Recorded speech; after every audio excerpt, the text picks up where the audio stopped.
In the tapestry of life, where every thread holds a story, America in Black and White emerges as a haven for the voices echoing through the heart of our communities. In this podcast, we wade through the rivers of our collective experiences, celebrating the vibrant hues of change brought forth by the whispers of hope and the roars of action. It's more than just a conversation. It's a journey into the heart of our society, illuminated by the light of those daring to dream and do. Join us, and let your voice be the melody that guides us toward a dawn where every color finds its place in the masterpiece of our shared destiny. Together, let's paint a future brimming with the positives that dwell in our minds and the actions that shape.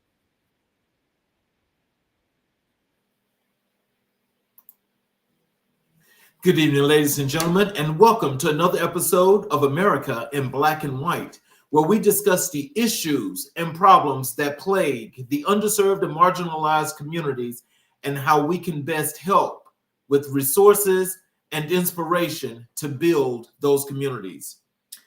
Tonight, we have a very special guest. We have Coach Emery Cannon. And for Coach Emery, as a certified professional coach and author at Cannon Sales Consulting, I have been helping people overcome objections and become greater in life and business for over 2 years. With more than 20 years of experience in sales management, sales training, sales coaching, and recruiting, I have developed a deep understanding of the sales process and skills needed to succeed in any industry. Ladies and gentlemen, I bring to the show Coach Emery Cannon.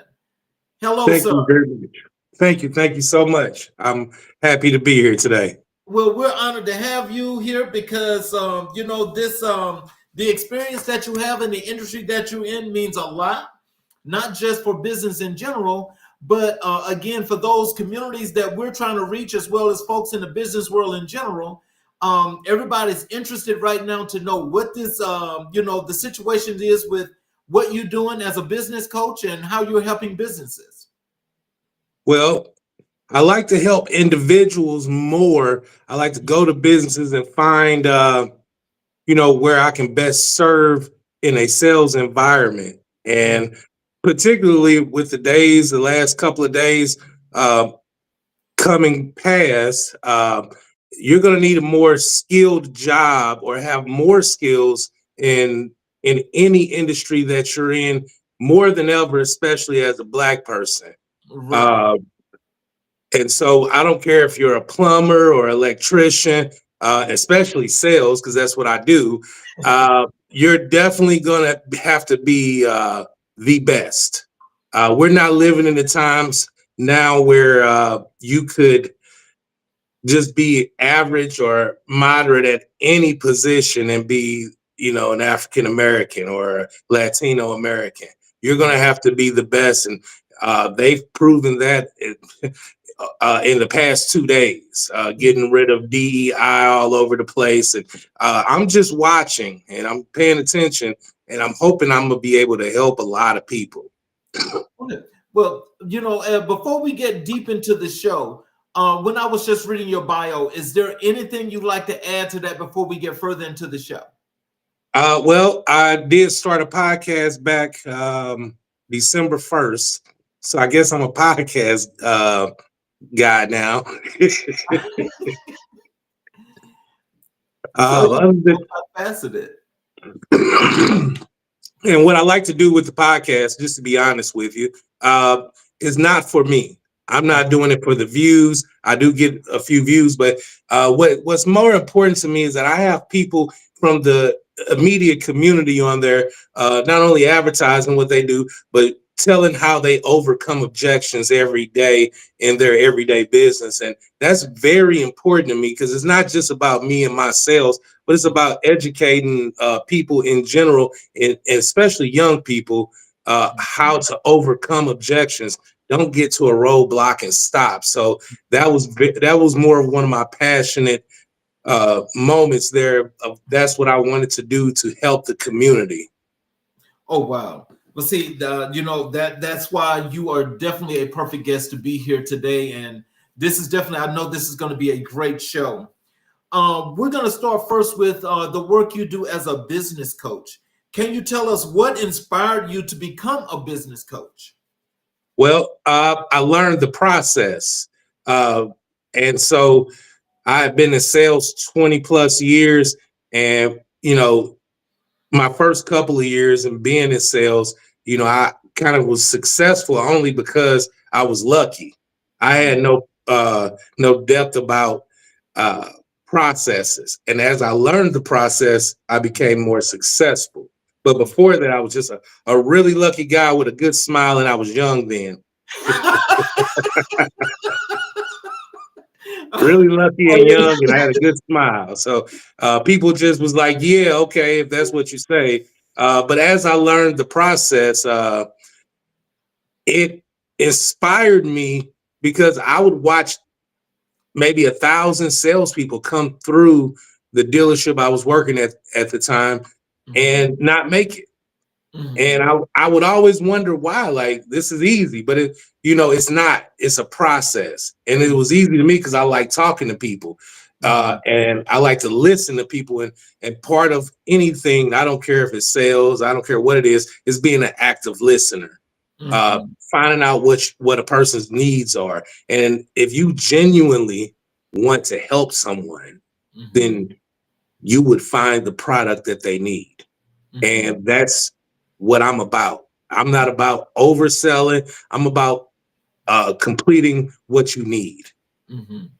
Well, I think that what that says to me as I listen to you is that your critical thinking skills have got to be off the charts, because a lot of people don't know how to listen.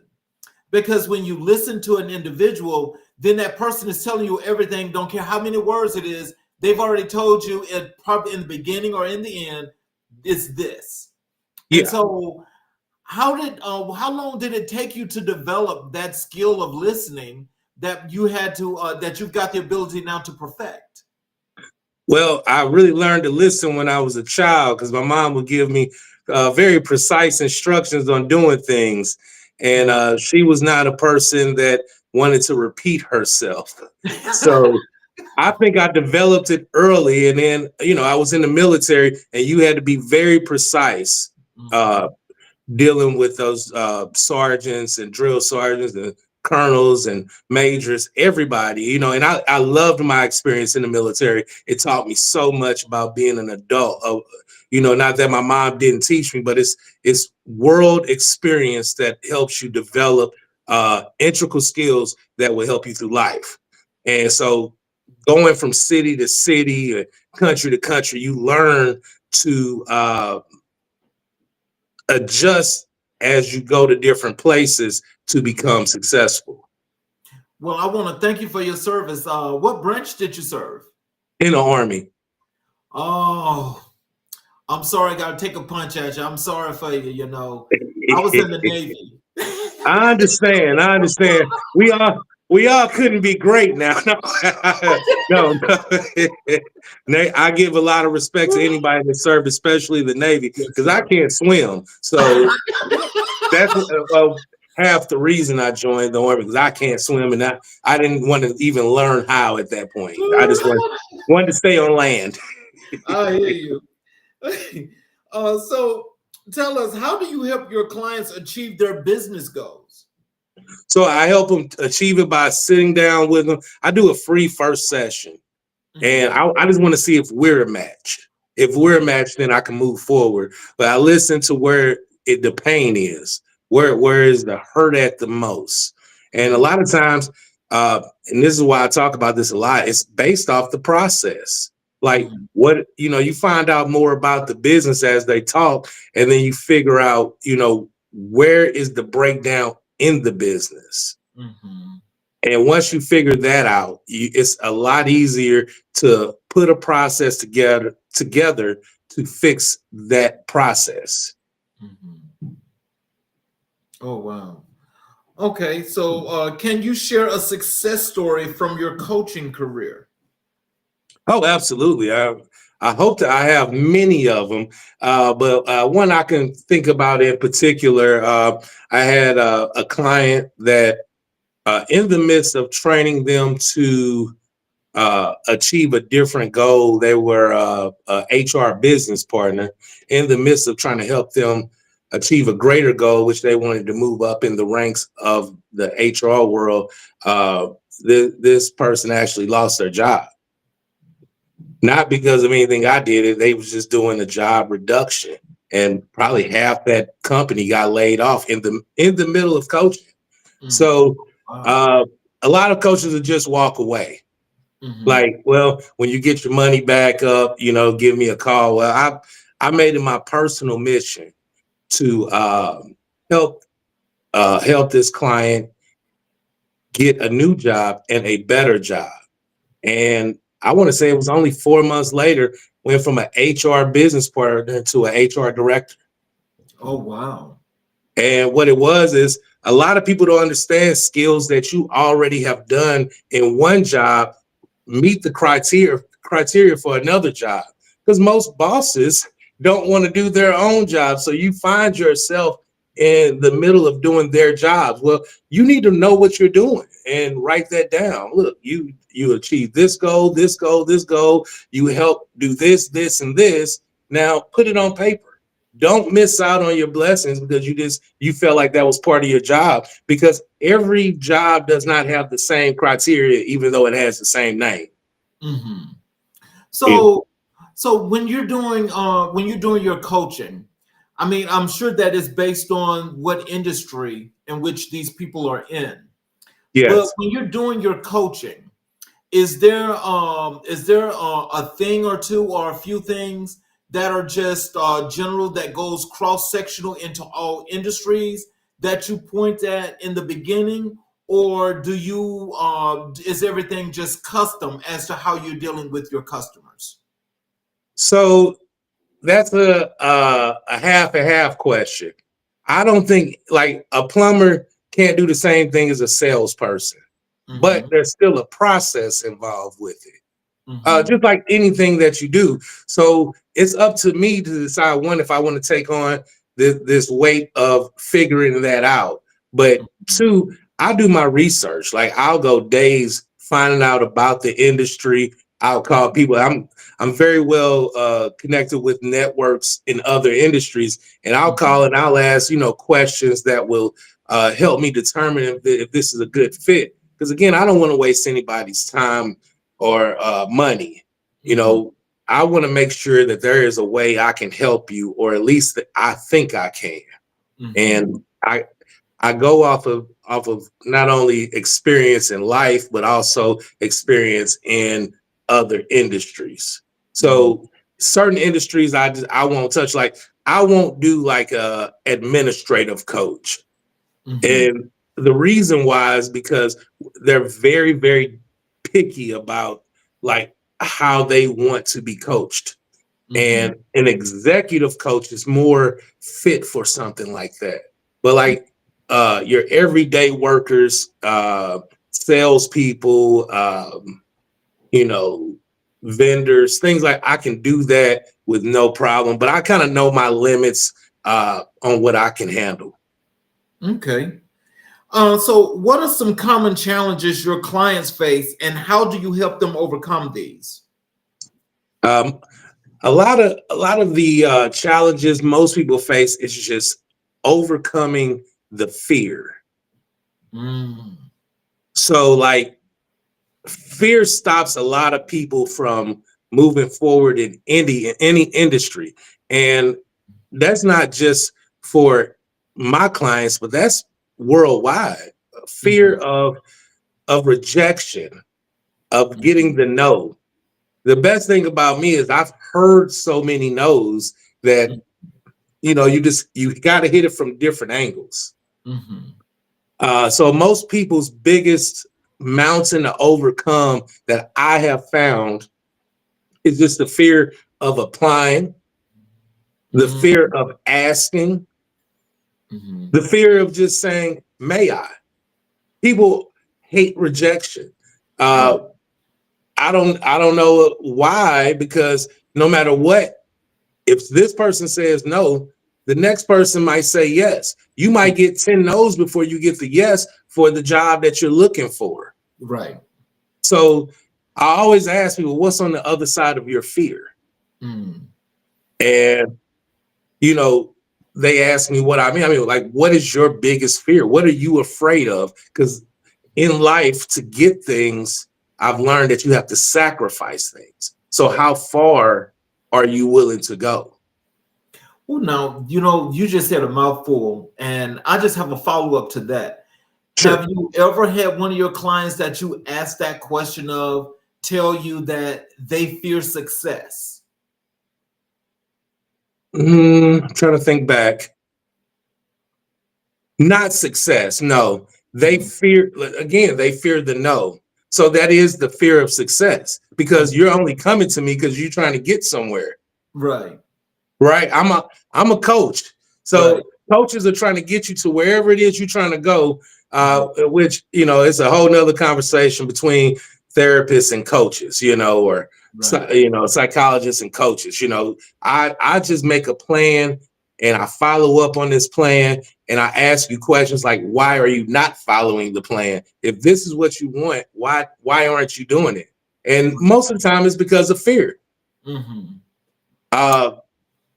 And then fear of changing, right? So a lot of times in life, you get to a ceiling at a place that you've been at 20 years.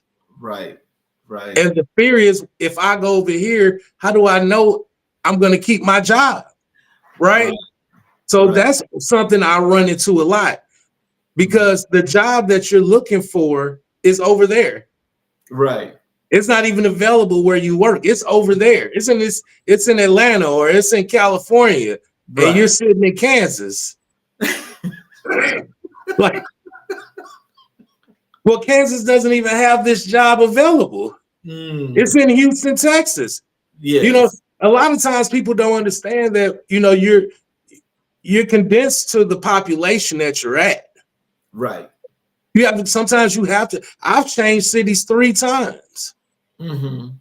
And is there a fear involved? Yes, but it's also an excitement involved. Like something new is about to happen. Mm-hmm. That's on the other side of fear. You know, I got to say this, Coach Cannon, because I think, you know, the one thing that I don't know if you can agree with me or not, but I think you will, is that being in the military is one of those things that actually helps you when it comes to that, because you don't know where that next duty station is going to be. You just know you got to go there. So when you get there, you're always anticipatory about what's this city going to be like, especially if it's a place you have not went to. At least I was always like that. And I was like, you know, hey, it's cool as long as I learn and I know where I'm going, and I have to make the best of it. So that's what I'm going to do. So a lot of people, I think, just have that fear of actually going somewhere else. And as you say, looking in another place is because they're just uncomfortable with moving, period. And you said the most important thing just a few seconds ago is learn. We're life learners. And, you know, I always tell people you have to keep learning. Take every experience as a learning lesson. Win, lose, draw, whatever. It's a learning experience that you add onto your tool belt, because you're going to need that later. I have found that every single thing I have done has come back to me. Now, if I learned from it, it's an easy objection to overcome. It just becomes regular life. If I didn't learn from it, I'm learning it again. Now, do you want to be the person that learns it again, or do you want to be the person that overcomes it every time? Exactly. You know, we train our minds and we train ourselves. And I tell people this all the time too: condition yourself for the worst conditions possible. Condition yourself for that. And that way, everything else is easy. Right. That's why survival skills are so great for people that's been in the military, because we know how to survive. It is. But, you know, it's not, you know, a lot of people are just afraid to go to the military, and there's nothing wrong with that. I salute you, even if you don't go. If you just try this thing we call life every day, that's a mountain in itself. But you have to be prepared to learn every day. Mhm. So tell our audience this, as a business coach, what is the premise of that part of your work that you do with businesses? What does that mean? How does that have to come across, and what is it they have to get from that? Well, the key to it all is something that I heard a million times going through the certifications for it, is awareness. Mm-hmm. um, Being aware, and awareness is huge, and it's a mountain of work to understand. In every situation you're in, you have to be aware. Most And definitely. so, like, if I don't care what kind of coach you are, if you're a life coach, executive coach, business coach, professional coach, sports coach, especially a sports coach, right? Mhm. Awareness, being on the field, being on the court, awareness is key. And it turns your world into a different world because you know what's going on. Mhm. So being aware of your company's state, being aware as the president, you have to be aware of this, the state of the union. You have to be aware. Being the president of a company is the same way. All these jobs that you see out here, you have to be aware. Store managers have to be aware. You can't treat. You have to be aware of who works for you. You can't treat everybody the same. Everybody has different motives that make them work. Some people need money. Some people need recognition. Mhm. Some people just want a pat on the back and say, "Hey, I appreciate you doing that for me." Uh, Mhm. you have to be aware of people around you and what it takes to motivate them. Mhm. So, how do you stay updated on the latest trends and best practices in business coaching? I stay aware. I, I'm always following. People still call me for different kind of closes on car sales, and I stay trained up. I know what it takes. The worst thing you want to be is a sales guy from 1980s that haven't sold anything since 1980. I'm constantly selling both these books here. Mhm. So I find a way to sell something, to make sure that I'm staying updated, keeping relationships going. Because some coaches know some things you have no clue about. Like, Right. I have several friends that are coaches that I've met since I've been coaching, Mhm. and they're all very helpful How are they helpful? because we sit around and we talk about problems that you know occurred and how they solved it. I take that in. In anything in life I do, I try to take in the good. Mhm. So if it's something I wouldn't do, Mhm. personally, I Mhm. leave it out of my life. If it's Right. something that I would practice myself, then I will give that as an attested advice. Like, I've Mhm. heard this works for you. Right. So, what advice would you give to someone considering a career in business coaching? Get certified. Uh, Find a niche. It's um, it's a lot of executive coaches out there. It's a lot of business coaches, and it's a lot of places to get your certifications from. It's a million of them. Mhm. And so I always say, pick something that you're very good at, Mhm. and then find out how many people already do it. It's a research involved. Mhm. How do you measure the success of your coaching programs? The happiness, how it made somebody feel to be in in my coaching program. Mhm. So that's the only way you can measure it, is were they satisfied? Right now I have all 5 stars, and that's great. And I hope that people continue to uh, love the coaching I give, because it's personalized, Mhm. and you you never really know after they leave you unless they call back or you follow up. I always say, when I'm done with this project or this client, then it's time for me to go to a different one. And Mhm. so if they call back and say, "Hey, I have this now that I'm trying to accomplish," well, I'm happy to help. And that's a lot of times just people will tell you how they feel. They'll put it on. They'll give you a review somewhere. Mm-hmm. So can you tell me, with your program, do you have like some kind of survey or some kind of rating system that you give your clients when you're done with them, where they can actually do this and you put it out to the world? I asked them to do what everybody else would ask them to do. If you liked it or if you didn't like it, give me a Google review and be honest. Right. I found that having people fill out a piece of paper, and I'm the owner, I'm the only person looking at it. But Mm-hmm. you get the opportunity to tell the world with the Google review. Mm-hmm. And, I can't take that off. Right. And so like that's as real as it comes. Right. A lot of people fear telling people that, but that's like people give you their honest estimation of how they felt about you, whether it's true or not. That's how they felt, so that's their truth. Mm-hmm. Can you describe your coaching process? Yes. So again, first thing I do is I sit down and I assess the situation, and then after the free session, the 30-minute free session, we'll set up another session. That session, I talk about what we talked about in the very first session. With that, we lay out clear goals that they're trying to achieve. Mm-hmm. So the next day, they'll receive an email of the goals they're trying to do, and I will have an email set up with a plan on how to get those done based off of my opinion.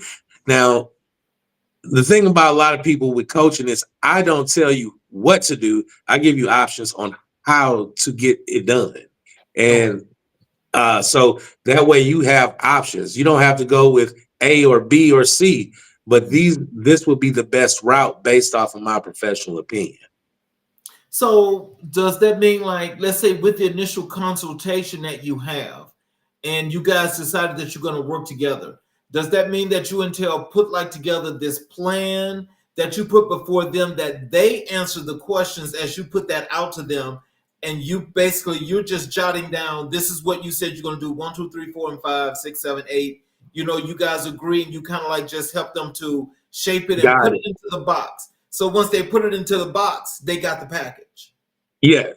Basically, all you're doing is you're coaching them just like a baseball coach or a basketball coach. You're coaching them to achieve whatever is in that box. So if you want to, if you're like a supervisor and you want to be a manager, well, there's certain steps you have to take depending on what industry you're in. True. So, one thing I will ask them is, what did your manager do to get where they are? Because managers love talking about themselves and how they did this and how they did that. So I'm sure you have 100 stories. Just tell me one. The key to doing anything in supervisor mode is to set your footprint. Mm-hmm. You have to have a footprint. Now, I did learn that from a district manager when I was a general manager. And that was like the first thing she ever said to me was, where's your footprint at in this store? And I had no clue what she meant by that, but I wanted to know because it sounded cool. And I wanted to know what that meant. Mm-hmm. And when I found out, I'm sorry. When I found out, because she coached me into a footprint, I made sure no matter what I did at any job, I put my footprint in the sand. Oh, wow. So that means you're leaving your mark. I leave in my mark. Nobody's going to do it the same way I did it and have the same results I did. And I can guarantee that. Oh, wow. Now, see, I like that, because I think, once you, especially, I guess, I'm just assuming because I haven't done coaching, but what sounds so interesting about your work is that when you put this 120% into helping this individual or this business, and you're helping them to build where they get to this branding process, mm-hmm. Your process that you use to get them there is one of a kind. It is. That's what all coaches. I'm not taking away from any other coaching system, but you're getting 100% of me. Mm-hmm. Like I went through a process to get where I am. And I post something, I believe it was on LinkedIn the other day, that a guy told me, one of my managers, back when I first got into sales and I found out what the managers made, I said, well, how do I do that? I want to do what you do. That Okay. would be enough. That would be Yeah. enough for me. And Right. he said, well, Bub, you're a sales guy, and that's what, you'll never be a manager. Well, I took that kind of personally, because I've always been the guy that try to overcome anything you said. And I definitely did all that I could. I put my footprint without even knowing what that was back then. I was selling cars like candy bars. And, that's not what it took. It just, I was at my ceiling where I was at. And this is what I talk about, a lot with people. Like, you might be where you're at, and that's your ceiling. That might be it for where you're at. I went and actually opened up. I had enough money saved up from what I had already done to open up a cell phone store. And I made myself the general manager. Okay. And we were successful for a few years until the economy collapsed. 2008. But yeah. And so we were very successful. I was selling phones from Nashville to St. Louis, Texas. I had a great relationship with FedEx. And so we had, and I did something different than any other cell phone store would do. I would take, a box full of phones, and I would go to a car dealership with my laptop, and I'll sell the phone right there and set them up right there. And then go to a real estate place, do the same thing. Go to a beauty salon, do the same thing. I wasn't sitting in the office. I had somebody sitting there for me. And I'll go somewhere else. If the public don't come to you, go to them. And so the reason why I tell you the story, because the post that I posted was, there was no manager job available for me for who I was at that time. So I created my own. And sometimes that's what you have to do. And I haven't stopped being a manager since I've done that. You have to create your own, whatever it is. If you can't get it because they won't let you, then you take it. Yes, sir. Yes, sir. Now, you know what? I got to tell you, that's the only way to do it now, especially when you look like yourself and me. Yes, you have to take it. If they won't give it to you, take it. Create your own door and open it yourself. Sometimes it's best. And this is why coaching is hard for a lot of people, because you're waiting for people to be ready to invest in themselves. And, people aren't always willing. The people that need the coaching the most aren't willing to invest in themselves. And so, like, when I'm talking to people, I'm saying, well, this is the reason why. It's because if you can't afford me now, what else can't you afford that you're depriving yourself of? Oh, wow. Now that's interesting. So when you put that like that, can you tell us what are some of the things that you've heard? Oh, people tell me all the time, well, your rates are too high. I say, I got some of the cheapest rates out there. Like, I go to websites all over the country to make sure I'm priced right and priced fairly. And so it's not a fact that they can't afford it. They just have other things that's more important to them at the time. And that's okay. There's nothing wrong with that. If I can't help you 4 or 5 times more than what you're paying me, that means I'm giving you way more than the value than you're giving me. I want to help you. I want to make you great. I always believe that you can't truly be great until somebody surpasses you that you've helped. And I've been in jobs where I've made people managers, district managers, all of that. People that's worked for me. These are facts. And so, like, that's why I feel like my method works, because you started with me. Wow. I like that. What qualities do you think are essential for a successful business coach? Being a servant. You have to be prepared to actively listen and really want to help. Like, really want to help someone. If you don't really want to help someone, it's not the right job for you. You can be a trainer or a coach for a company but you have to want to genuinely see people do better. That's my contribution to sales, is that I genuinely want sales to live on way past me. And that's what that's why I created that first book, Is Not Rocket Science, It's Sales, is because I saw so many people getting out of the industry because they didn't know the basic needs that it took to become a salesperson. Mm-hmm. That's the reason I didn't make it a thick book. It's like 40 pages long. And the reason is because salespeople don't have time to read. They're too busy trying to sell. I value your time. Look, it's some great sales experts out there. Brian Tracy, all of them.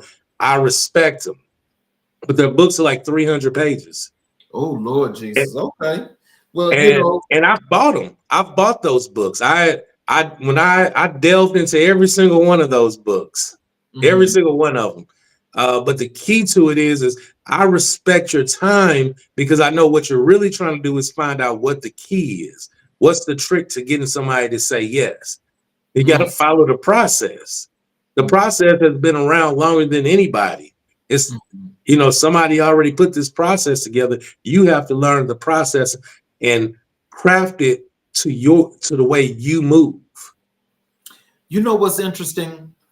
I had a guest on the show because some of the things that you're mentioning is what he was mentioning because he is a car salesman. Okay. He was a car salesman. And it's so interesting to hear you say that because what he was saying, what made him the top salesman is he took the system / process, whatever you want to call it. He made it work for him that made him the #1 car salesman for years running. Yeah. And his process was like so streamlined. And it was fascinating because I'm like, I never heard somebody in sales talk like that before until now.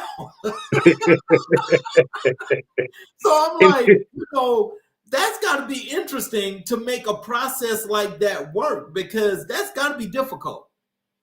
Well, I'll tell you this. I got very, very personal with almost all my customers. I've sent them birthday cards, Christmas cards, all of that. And like, I think after 2 years, I really didn't have to go out on the lot and look for customers. Like I was getting so many repeats and referrals that I had to hire a girl from, I hired a girl from MTSU because I was in Nashville. She would come down 3 times a week and I paid her out of my pocket just to do my letters for me. I was too busy.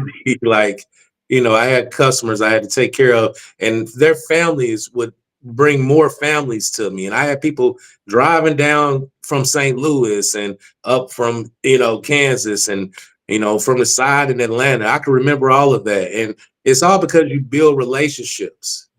And I think that like all this internet stuff, it takes away the relationships, but people only buy from people that they trust. And that's it. There's nothing past that. Even when you're buying from Amazon, you're buying from Amazon because you trust that they're going to deliver that package. Right. It's a relationship. Right. You trust it because it's been proven that they can do it. Mm-hmm. So how do you balance your coaching responsibilities with your other roles? Well, that's still working. I give everything I have to everything. And so I feel like I'm trying to figure the right word to say it because I'm a Libra, so I'm just a natural balancer. Okay. But it's like I call it empathy. That's the best way to put it.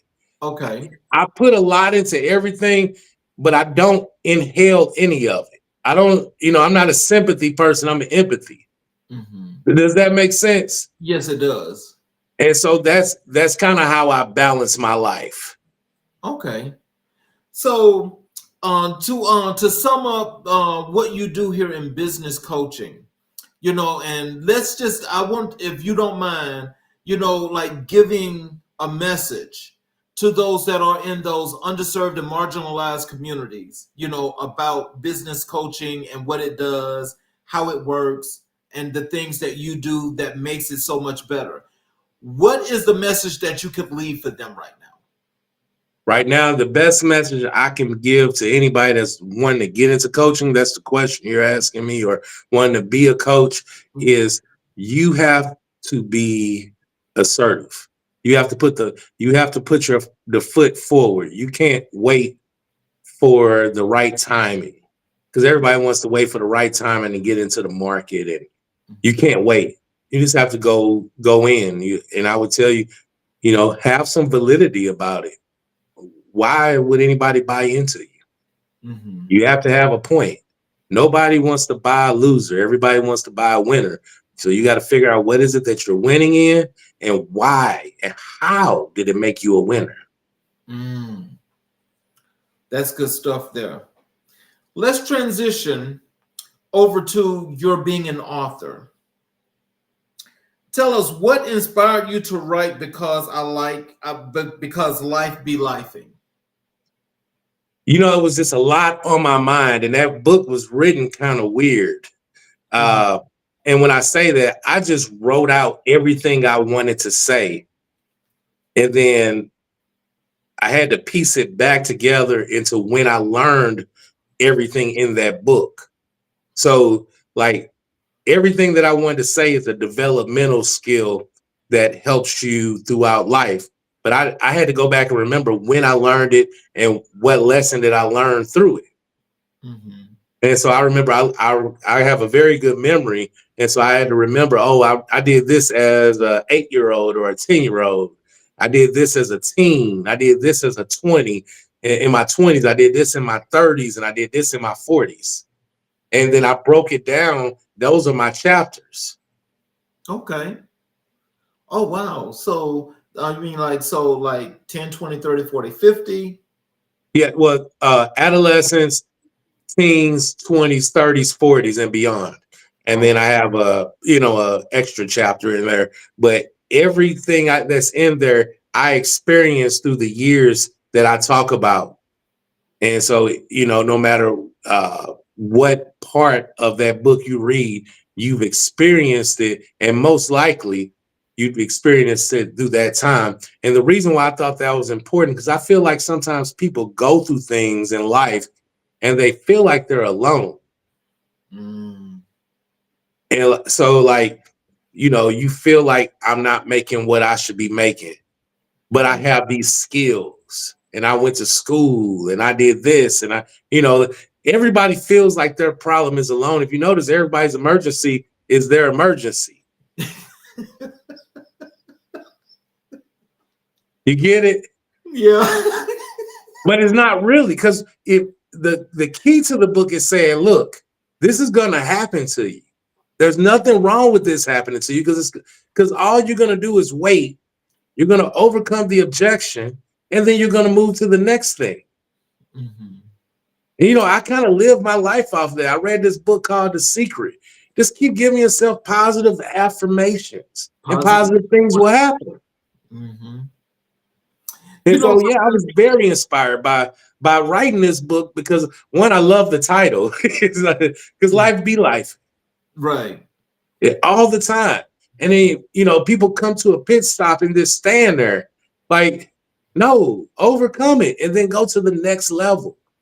You now have that on your tool belt to use it later, because it's going to come back around, and the world just wants to know that you learned from that, and now it's regular life again. It's like walking. We learned how to walk. We didn't crawl forever. Right. We learned how to walk. We learned how to eat on our own. We learned how to tie our shoes. Mm-hmm. All of this is just the natural order of life. I got to tell you this. I mean, because, I know after this, we're definitely going to stay in touch. But, I love the way you philosophize things, because, no, really, I do. Because, I definitely understand, that approach. But also philosophically, if you don't look at life, but the things in life and the things that you are doing and you are a part of, if you don't see it, you can't be it. Exactly. And most people can't see it. You have to visualize it first. Yes. But look, here's something that my mom used to tell me. If God brought it in your head, that means you're supposed to do it. Just do it. Nike said that, 50 years ago? Just do it. Look They at, didn't come up with that. Everything in the world has been said. yep. Everything. There's no new words out there. Mm-hmm. Just make what's out there a part of you. And don't, I told you earlier, I don't take in any negativity, or I don't take in anything that I don't think will work. Mm-hmm. I use useful information. And if more people just use the useful information that they get, stop inhaling all the negativity. Like a lot of businesses have meetings, right? Every day, 5 hours long. These meetings are about problems, but you could just have a 2-hour meeting about solutions. Everybody in the building knows about the problems, but have 10 people come to the meeting with solutions, with 2 solutions to every problem, and pick the best ones. Yes. Wow. So, how has your personal experience influenced your writing? All the way. I mean, as far as the first book, it's not rocket science, it's sales. That is me all day. The steps to the sale. That's I was actually writing that book to be a pamphlet for my company, Canon Sales Consulting, and it was just got too long to be a pamphlet. It kept growing. This kept growing. Like, oh, I need to say this. Oh, I should say this too. No, let me tell them this story. And before I knew it, I was like, well, this is not a pamphlet anymore. I could make it a book. And the great thing about writing a book is it doesn't have to be 100 pages. My mom has a book out. She came out in 2008, and it was like 100 pages. I got 2 books together that's 100 pages, but they sell really well. Like my second book sold over 700 copies. And I don't have any marketing team on it. I want one, but I don't have one. And that's another thing I want to tell you when you asked me about coaching, right? I said this in one of my videos is, get a coach that knows about the business that you're into, that you want to know more about. Consider the source. I'm not going to call an electrician about a plumbing problem. So that's the other thing I want, the people watching is I don't necessarily have to be the right coach for you. But there is somebody that's an expert in what you're looking for, and that's the right coach for you. I had a coach. I had mentors. I don't see why everybody don't have one, because somebody out there is a little bit better than you, and you can learn something from them. What message do you hope readers take away from your book? From the it's not rocket science, it's sales. I want the readers that buy this is readers that would be for the market for that is someone that's never sold anything or very bad at selling something. So I would want them to walk away with knowing the process to the sale and becoming successful. It's not for an advanced salesperson at all. Even though a lot of my friends are advanced salespersons, they did come out and support. They really love that book, but it's for someone that wants to get into sales and wants to be successful, and the company they work for just hasn't trained them on it. Just buy the book. That's what I did. I bought books because I wanted to know more about sales. It was very exciting. It's a very fun career, and it has paid my bills and plus for 20 plus years. It's a very fruitful business, and it's 13% of the market. Can you share a memorable moment from your journey as an author? Yeah. I thought it was more. Okay. Yes, absolutely. I could just tell you,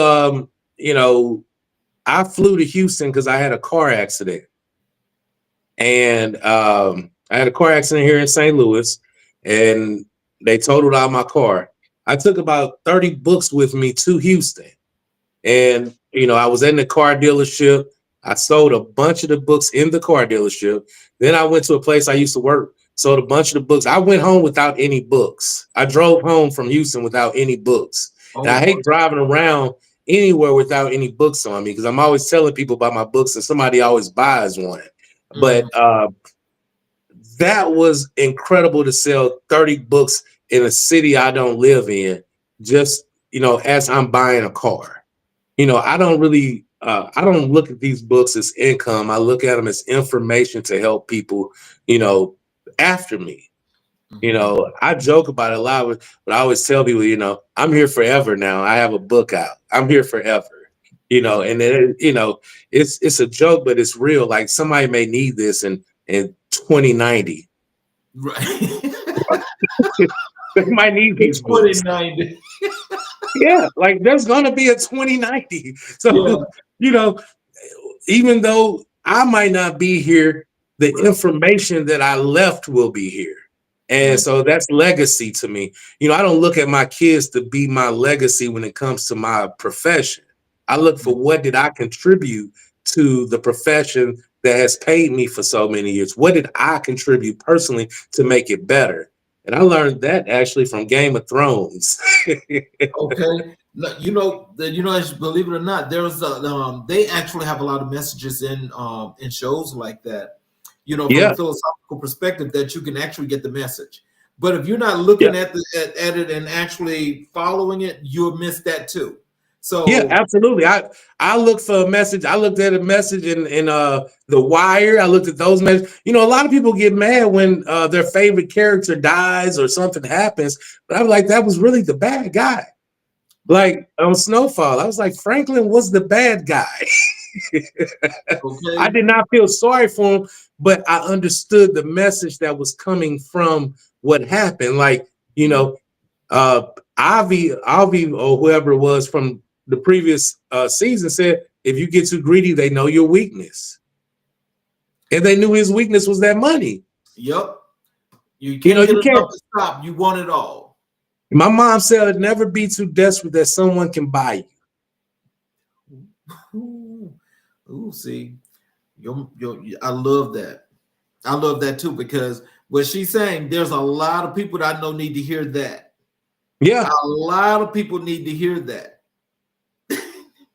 You can't be buyable. That's why I didn't go with it like a company to put these books out. I self-published my books because I wanted to own everything that had to do with these books. I don't blame you, because that's what I do with mine too. Yeah. What challenges did you face while writing your book? Writer's block. Just coming in here and sitting here in my office for 3 hours and felt like I didn't have anything to say. That's scary, because am I done now? Is the book over? And so it's like, well, I can't force it. This has to be a natural process. I feel like if it's not organic, it's not real. And I know it's a lot of people out there using AI to make books. I know that. And I probably could have got some help. But then it's like going on a 4-mile run. It just don't feel the same if you do it. It's different when you do it outside versus on a treadmill. Yes. It feels different to your body. Yes. I love the treadmill, don't get me wrong, but if it's a nice day outside, I don't mind. It's a lot of people using that AI, and it's nothing wrong with if their message is in there. I just wanted to do the real work on it. I'm gonna tell you, as you say that, and you mentioned writer's block. Now, I'll just tell you, I don't write unless my creative juices are just flowing and my inner self is saying right. Exactly. When it tells me that, I go and I just write, and I just keep going and keep going and keep going and keep going until it's gone. If it's like a week and it's going, it's still going. But the thing is, with a lot of authors that I have talked to that come across when they have writer's block, I think it's more or less like, before AI got popular, it's like the AI situation. In other words, they're going to have something else to write it for them, and they take it and say it's theirs. I don't think that's fair. Yeah, but I've read that, and it's just not cohesive at all to me. Yeah. And I know AI is the future. I do. I know it. And we're going to have to integrate that into coaching soon and in sales. I remember when the internet first came out into the sales process. Yes. And all the older guys, they're like, I ain't doing that. I'm not doing that. I needed to learn more because I wanted to always be up, have one up on everybody. Yep. So it's just something else. As the world turns, we will always find something new to add. If the world is at a standstill, what are we doing? Mm-hmm. Can you tell us, how do you balance your writing with your other responsibilities? So writing for me, I'm not a full-time author. I was blessed to be able to do 2 books last year. Consider I did none before. So yeah, like my next book won't be out until like January. And that's because I'm formulating it in my head right now how I want it to go. These 2 were easy because I knew how I wanted them to go. But my next book is going to be more about like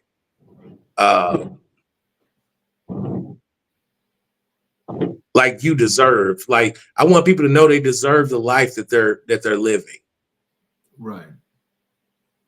So I think that's gonna be a little more difficult because there's only so many times you can say that, right? So a lot of that is situational. Well, yeah, but also think about it this way as well. Is that just like your other books? I mean, it's one that never gets old because it's always going to be relative.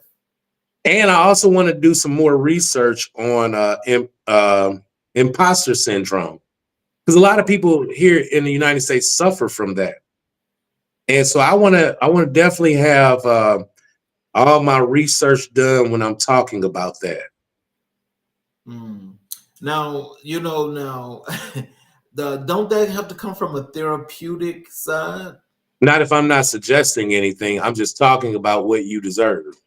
Okay. Well, I'm sure that's going to be good too. I think it'll be interesting. If I can piece it together right, it will. I think it will be a great book, a great read. If I can't, then I'll scrap the whole project and do something else. Because if I can't do it right, I won't do it. Well, see, again, I don't think it matters about thinking about the opinion of what's right and what's wrong. It's what you're thinking about and how you're seeing it. So I think if this is the way you see what imposter syndrome especially looks like, then you can always describe it and show it and tell it to folk, via the story that in which you're writing it. So it's like, is it to the letter of what therapy says? It might not be. Is it something that some people can say, oh, this is an opinion about this, that, or the other? Use it as an opinion piece if you like, but this is how you see it. So if you see it, it doesn't matter if it's right or wrong to, what they say from a literary perspective, but this is how you see it. That's true, but I also feel an obligation.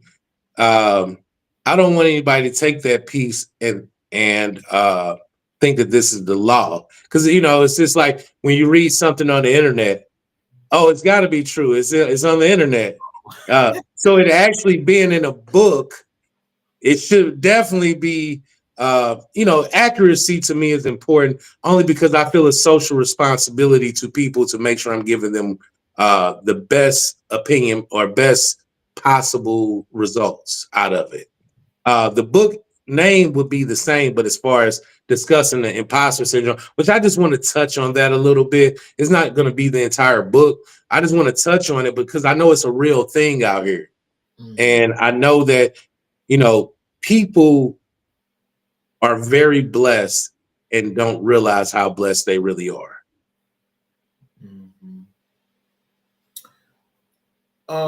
What advice would you give to aspiring authors? Write the book. Like, don't let any. And I'm actually helping a few people now that have reached out to me because they saw how well my books did, and I've helped them find editors that will help them. And a lot of people came to me after they read my book and was like, I've been wanting to write a book. I said, well, then write it. Like, there's nothing stopping you from putting something on paper. There's nothing stopping you from pulling out a typewriter or a computer and just starting. Because to do anything, you got to start first.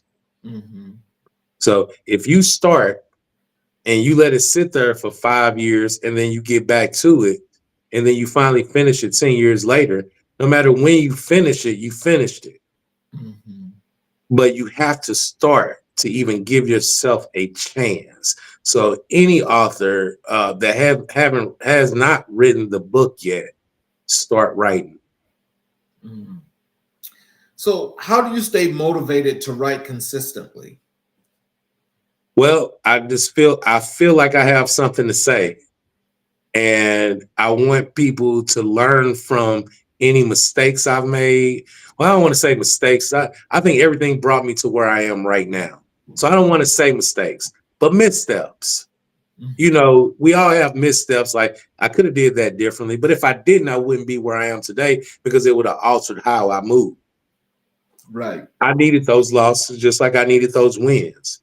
Mm-hmm. Can you describe your writing process? I try to always formulate it in my head first, like the chapters, how I want that to look. I try to decide. I'm weird. I like to do the book cover in my head first Mm-hmm. because I think to me that sets the tone for the entire book. Mm-hmm. How I have the outside looking versus the inside, because the inside all looks the same as words, but the outside is what attracts people to the book. Right. So I'm weird like that. What topics do you enjoy writing about the most? Sales, because it's what I know the best. People gravitate to what they know the most about. And if you did something day in, day out for 25 years or so, you know that the best. Mm. And so I tell the salespeople that work for them, I said, let people talk about what they know best themselves. So before we get to this last part here of what you do, I want to do a word association game with you. Sure. Okay. I'm going to give you a word, and I want to know the first thing that comes to your mind. Okay. Coaching. Me. Consult. First thing come on consult. Sales. Process. Sales. Footprint. Managing. Success. I would say Bill Gates. Aware. Life. Structure. Companies. Management. I don't have anything for management. Training. Train. Managers. Sales. Cars. Now, of all those words, which one is most memorable and most important to you? Awareness. Awareness. Why? Because you have to be aware to do any of the other stuff you were talking about. Any of it. Any of the other words, they all revolve around being aware. Okay. And so basically, so it's like they're all mutually exclusive. I think if there was a family chart of those words, awareness would be the grandmother. Okay. Okay. Okay. We're going to transition to this final segment here, and we're going to talk about your work as a consultant. Okay.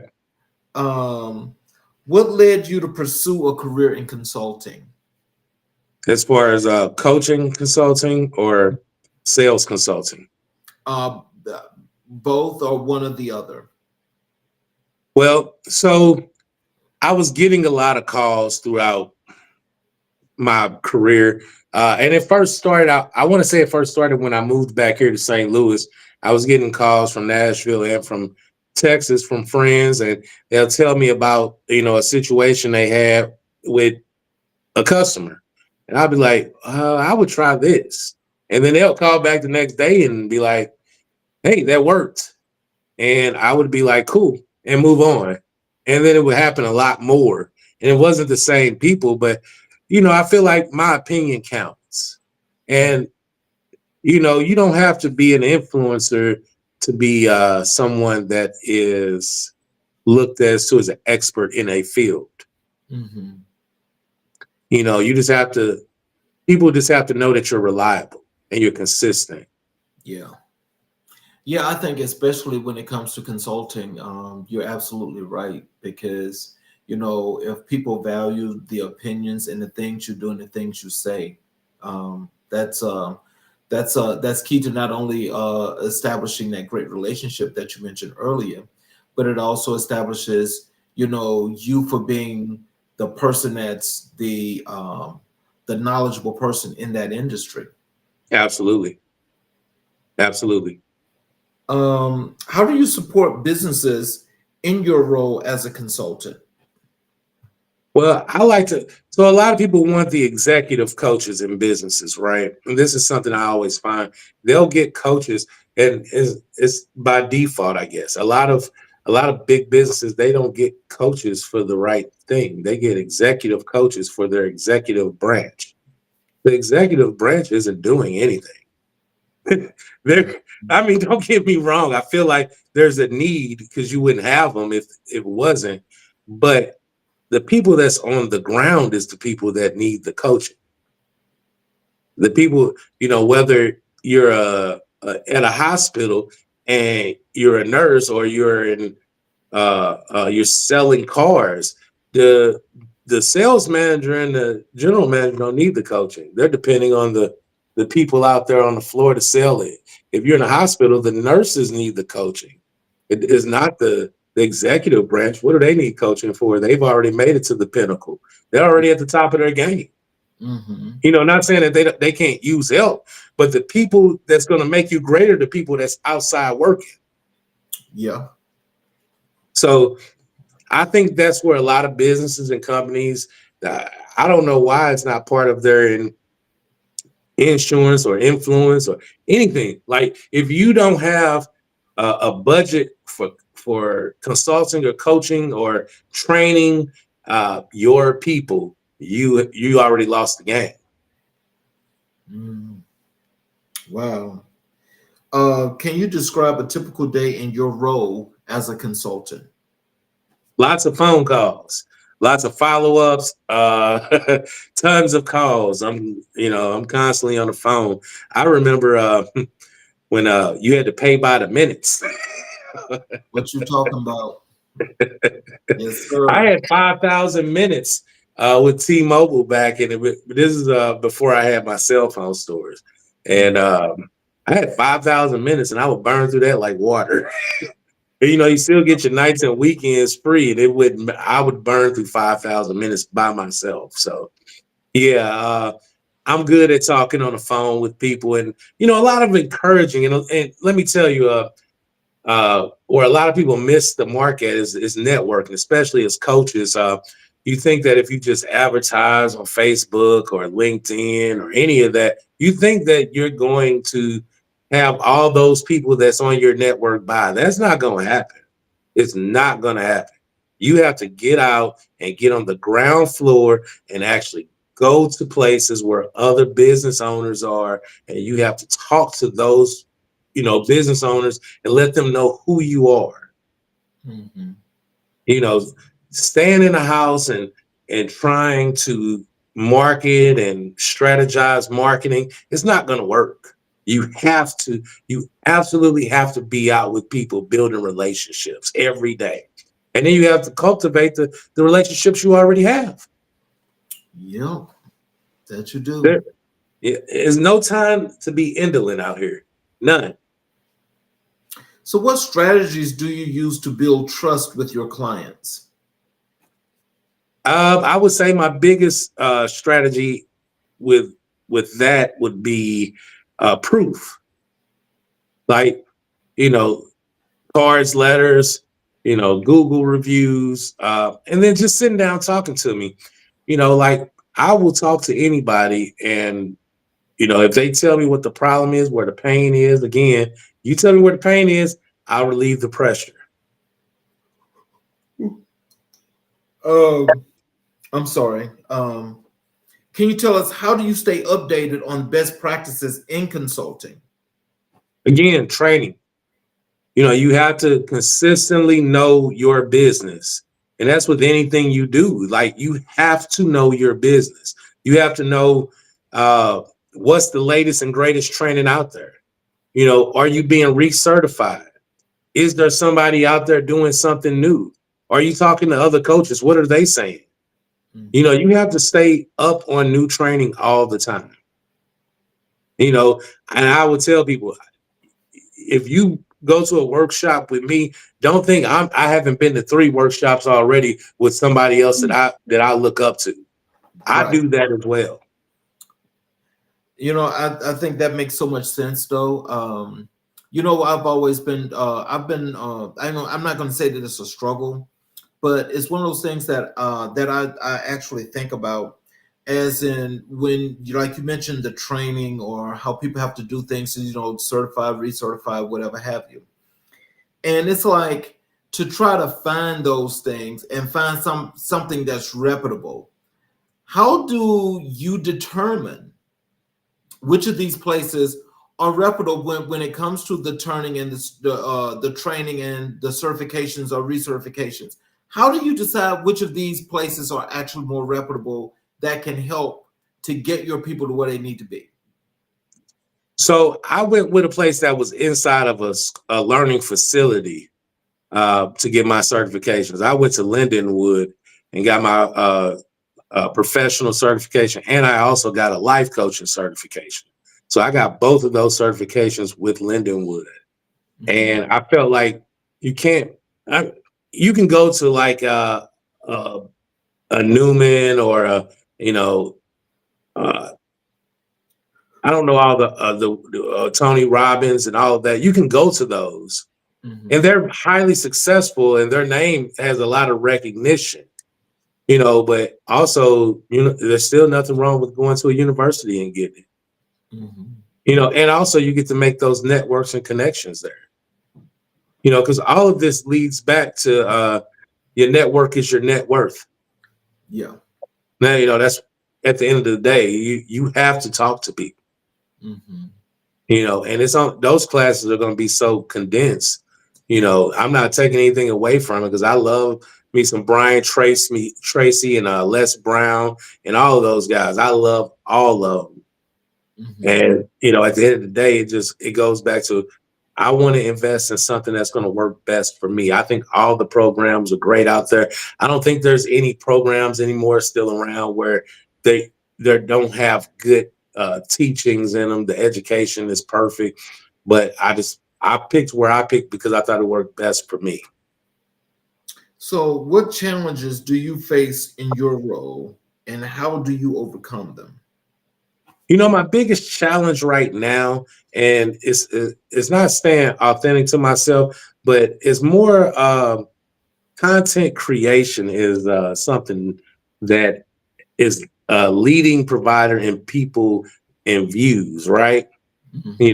So I don't want to be the guy that's, guess what, guys? I don't want to be that. Like, you can do it all day, but then, it's what is click value worth? How many people am I actually, I have to sit back and look at how many people am I actually helping with the videos? How many people are actually watching the videos all the way through? There's data out there for all of that. And I read it.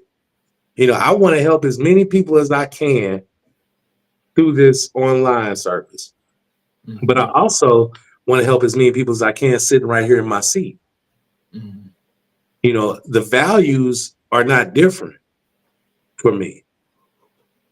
I just want to be able to pass along something to you that would help you become better in the future. Mm, okay.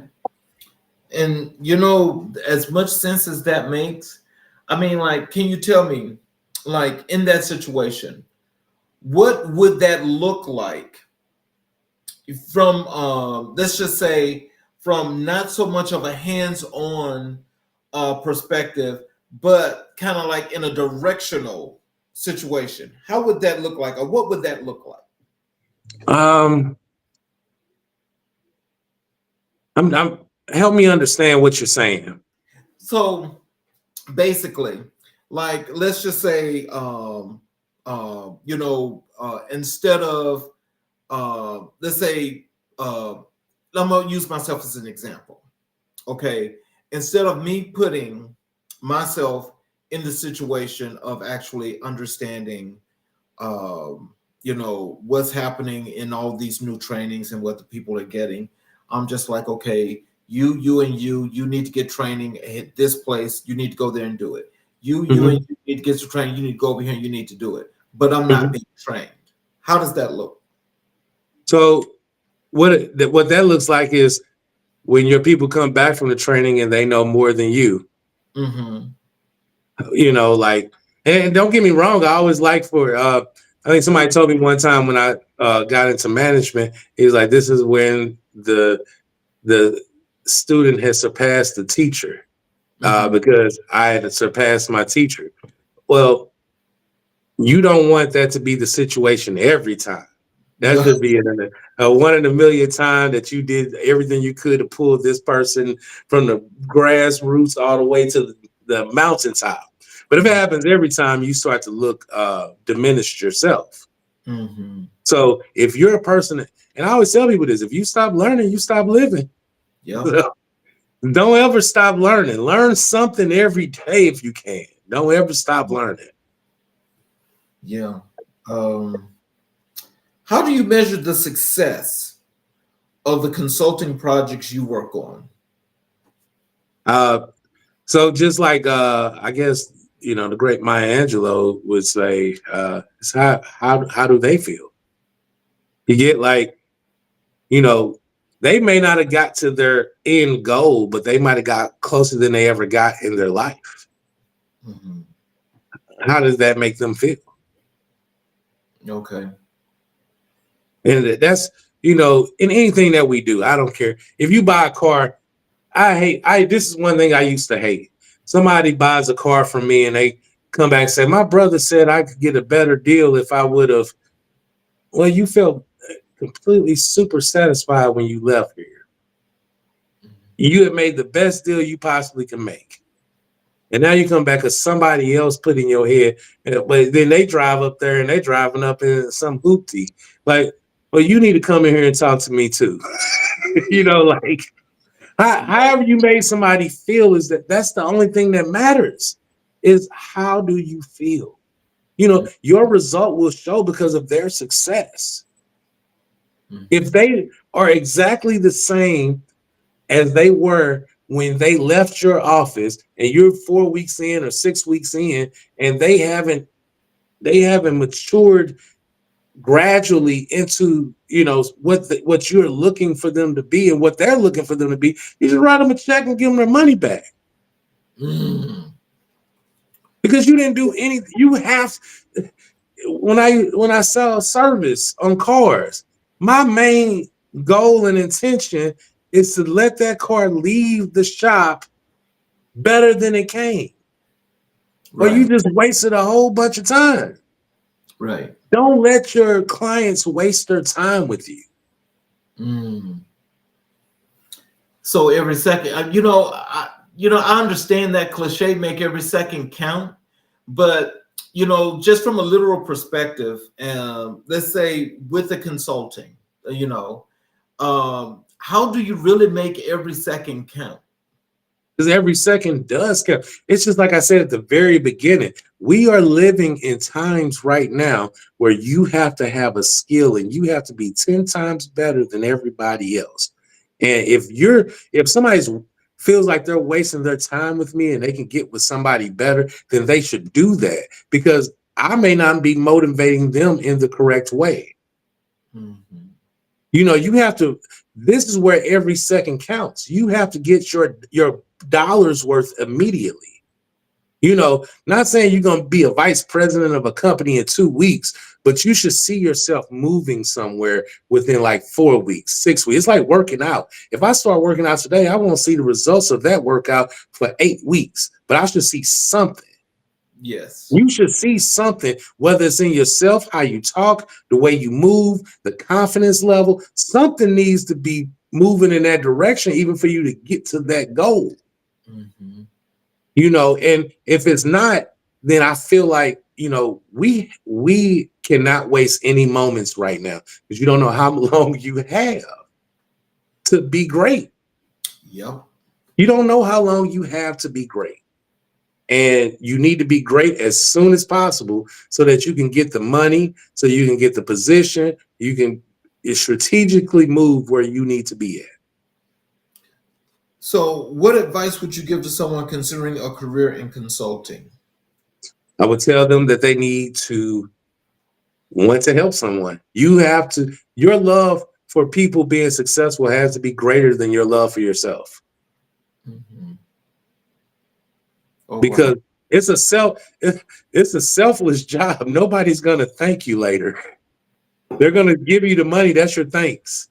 And then after that, they get to where they're gonna go. All right. Can you share a success story from your work as a consultant? Um, I try to be as vague as possible with it, because I don't like to You don't have to go. tell. Yeah, like I don't like your names, but I can remember one time a guy came to me about sales actually, and he was looking to get into like a closing role. And I wasn't sure if I could help him with that, because I don't believe that there should just be closers. I think that if you start a process, the people trust you and they should be with you. But I took on the role just to see how it will work out. And though he did not get the role in that where he was at, he did eventually get the role within a year. Okay. So to me, that was a success, because it goes back to what I was telling you earlier about sometimes the role is not where you are, it's somewhere else. What do you find most rewarding about your work in consulting? I feel like I leave a footprint with people, like a piece of me goes with them. Mhm. And that's like that to me, that's rewarding, that I have a piece of me with you now, and that's gonna move on. And you're gonna teach that to somebody without even knowing you're teaching that. Like you're gonna give that to somebody. Mm. You know, I think you know, being a consultant is more than just demanding. This is just from my perspective. It's Yeah, more than just demanding, because I agree with you when you say you have to put a lot into it, because you want to make sure that before you even take this client on, that this client is going to listen and you're going to steer them in the right direction. yeah, But I think at some point, because you really want your people to succeed in what you're working with them on, I think it's a little bit more than, being selfless, because I think when you give these folks that 150%, not 120, but that 150% is going to be more than what they're going to be given. But you've got to be able to motivate them to really want to move and do this work, that's because true. a lot of people, it's sad to say, that they're just not self-motivated, No, and they're not going to move unless, you gotta demand. You gotta demand. And gotta stay so on it. that in itself, it takes so much that Hmm. not everybody is actually able to do that. No, And so that's, I've had some folk that I've spoken with, And I don't know, I guess maybe because, and just, being so altruistic, uh, I didn't have the heart to say that this is not what you need to do, but I just kept saying, you need to work harder. Yeah. Yeah. I You tell need to people work I'm the harder. coach that care. Yeah, because it's demanding. It is. It's a That's lot of work, a lot of research, and a lot of patience. And I forgot to throw out that key is that you have to have patience because people aren't going to do things the way you want them to do it. And so they have to customize it for themselves.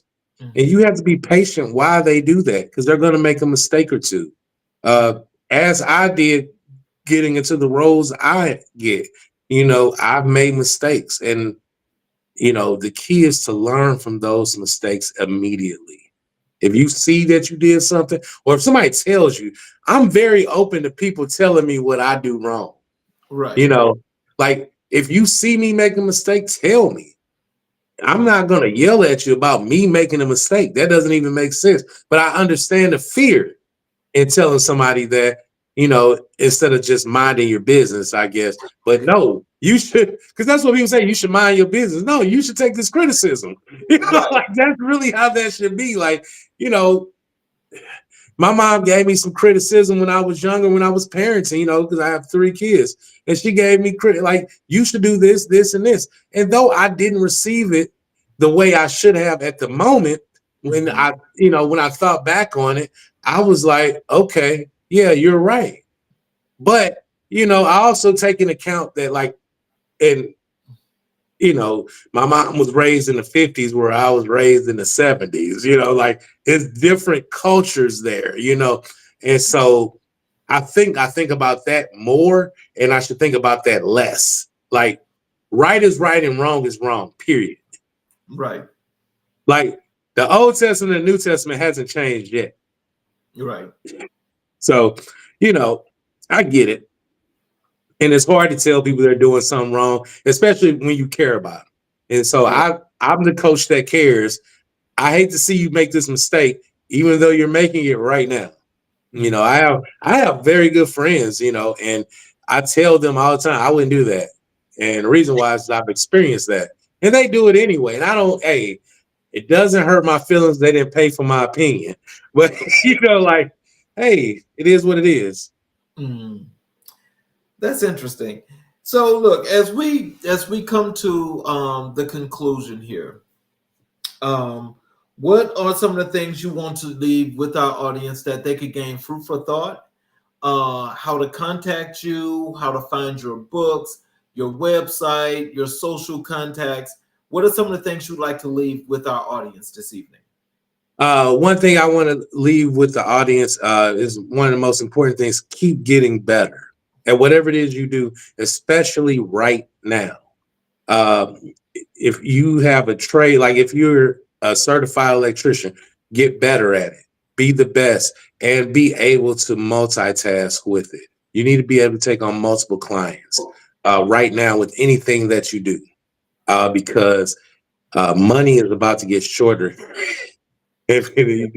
I'm watching it. It's getting better as far as stocks, which I'm glad I have, but also, a lot of the money is going to get shorter, especially for Black people that's not invested well into um, their own occupation. You have to invest in yourself to be the very best you're going to be. Somebody knows how to do something, whatever you do, just a little bit better, and it's okay that they do. It's what do you take from that? How can you learn from that? That's what's important. Not that they're better than you and I hate you, because I don't. I want to be like you. That's it. And that's, it's so hard for us to say that. I don't hate you. I just want to be more like you. Just say it.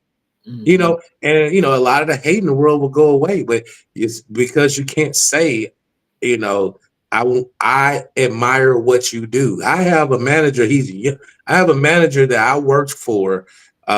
He's a general manager out in Houston, and he is way younger than me, and he has perfected managing better than anybody I know. He's not a micromanager. Mm-hmm. Not a micromanager. The best manager I have ever learned from. And, you know, we don't agree on everything, but one thing I can say is I admire how he manages. Mm-hmm. There is no, you would have to watch him all day to be able to duplicate it. It's incredible. And it's a salespeople out in Nashville that I admire. I don't know how they do it. They sell so great. And they don't, you know, they use the process, but they have tailor-made it for them. So find that person for you and tailor-make their process for you. Be successful as possible. You didn't wake up to be mediocre. And if you want to find me, you can find me on Google, Coach Emery Cannon. You can look me up on LinkedIn, Coach Emery Cannon. Facebook, Coach Emery Cannon. I believe if TikTok is still up, Coach Emery Cannon or Emery Cannon CPC. That's Certified Professional Coach. Get some certifications out there if you don't have them. Like, get something that you're better than somebody else at, no matter what it is. I appreciate you having me on the show. Well, you know, I want to tell you, I appreciate you more than anything, and we definitely have to have you back because, you know, this was such a learning experience because, as you say, learning every day is the thing that we should do. Yeah. I'm one of those people, I love to learn. And I got to tell you that, you know, as I mentioned earlier, I love the way you philosophize things because, you know, sometimes, you know, they're just things that people, you know, we can see things in a lot of ways, but sometimes, you know, it sounds like you've done this for so long that you can make the process seem really simple and really quick. I feel like that sometimes, but practice. A guy told me one day that practice don't make perfect. Perfect practice makes perfect. So I just try to get a little bit better at each process every time. I did forget my website, www.cannonsalestraining.com. That was it. Thank you. Thank you for the opportunity. I will definitely, you know, send you some dates out and see if you'll come back because we definitely would love to have you back. Absolutely. And, you know, this was really wonderful. And I appreciate you for being here. I really do. Thank you so much. I really appreciate being here. I hope somebody learned something today. I really enjoyed talking with you. And for those of you that are watching on the YouTube channel, please, if you have not yet, please hit the subscriptions button as well as the notifications button where you're able to get the notifications when all shows are about to go live. You can watch the shows live or you can go back and watch the shows at any time you'd like. I want to thank Coach Cannon for being here again, for doing a good job as he's doing. And, you know, for one of those things that we can look at in our communities as somebody else that looks like us that's being successful at his craft. Thank you. We will see you guys tomorrow evening for another great show. Thank you again, Coach Cannon, for being here. And we will